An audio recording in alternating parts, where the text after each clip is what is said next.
आप सभी भाई बहनों को प्रभु यीशु मसीह के पवित्र नाम में जय मसीह। हमारे भाई आर स्टैनली बेहतर प्रतिदिन मसीही जीवन की संपूर्ण उन्नति हेतु दैनिक मनन 16 मई। बीज या बंजर भूमि। मत्ती 13 का 3 से 8, मत्ती 13 का 18 से 23। तू वचन का प्रचार कर, समय और असमय तैयार रहा। दूसरा तिमोथी 4 का 2। सुसमाचार के तीव्र और सघन प्रचार के बावजूद परिणाम संतोषप्रद नहीं है। आज हम फसल की कमी कटनी के 2 कारणों पर विचार करेंगे। हम जो बोते हैं वही काटेंगे। बीजों की गुणवत्ता फसलों की प्रकृति को निर्धारित करती है। बीज बोने वाले के दृष्टांत का भावार्थ समझते हुए प्रभु यीशु ने कहा, बीज परमेश्वर का वचन है। लूका 8 का 11। आजकल प्रचार में सुसमाचार की विषय वस्तु सर्वनाक रूप से स्तरहीन है। कहानियों का वर्णन और व्यक्तिगत अनुभवों का विवरण विशुद्ध सुसमाचार से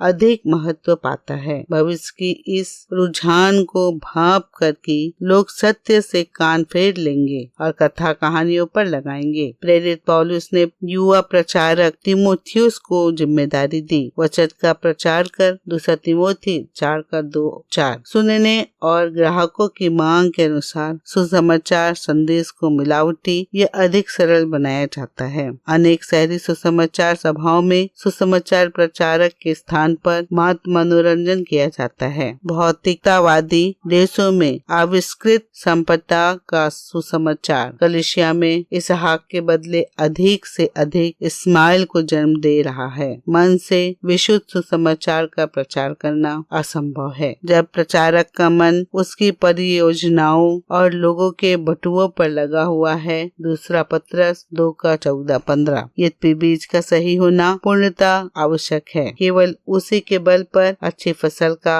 दावा नहीं किया जा सकता। भूमि का प्रकार एक अहम भूमिका निभाता है। बीज बोने वाले के दृष्टांत में यीशु ने 6 प्रकार की भूमि का वर्णन किया है। मार्ग के किनारे की भूमि, चट्टान की भूमि, कांटेदार झाड़ियों वाली भूमि, 30 गुना फसल देने वाली भूमि, 60 गुना फसल देने वाली भूमि और 100 गुना फसल देने वाली भूमि। मत्ती 13 का 3 से 8। यद्यपि हमें सुसमाचार प्रचारक के अपने प्रयासों में आशावादी होना चाहिए। भूमि की वास्तविकता का भी विचार करना चाहिए। यदि हमें सब स्थानों से सकारात्मक परिणाम नहीं मिलते हैं तो निराश होने की आवश्यकता नहीं है। कलीसिया भी विलम्ब कर रही है। इसके पहले कि मसीही मिशनरी दूर दराज के स्थानों में पहुँचे, शैतान के कार्यकर्ता वहां पहुंच जाते हैं। जादूगर और तांत्रिक सामान्य रूप से सबसे पहले सुसमाचार का प्रतिरोध करते हैं। प्रथम कलीसिया के प्रारंभ मिशनरियों का सामना भी एक जादू टोना करने वाले से हुआ था। प्रेरित 13 का 4 से 8। मिशनरी पौलुस ने इस स्थिति की समीक्षा करते हुए कहा, उन अविश्वासियों के लिए जिनकी बुद्धि को इस संसार के ईश्वर ने अंधी कर दी है, ताकि मसीह के तेजो में सुसमाचार का प्रकाश उन पर ना चमके।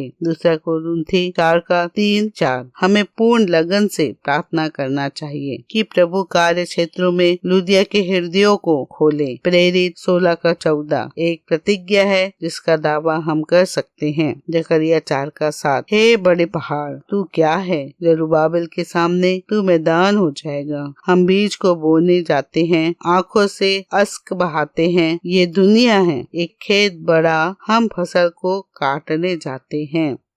आप सभी को जय मसीह।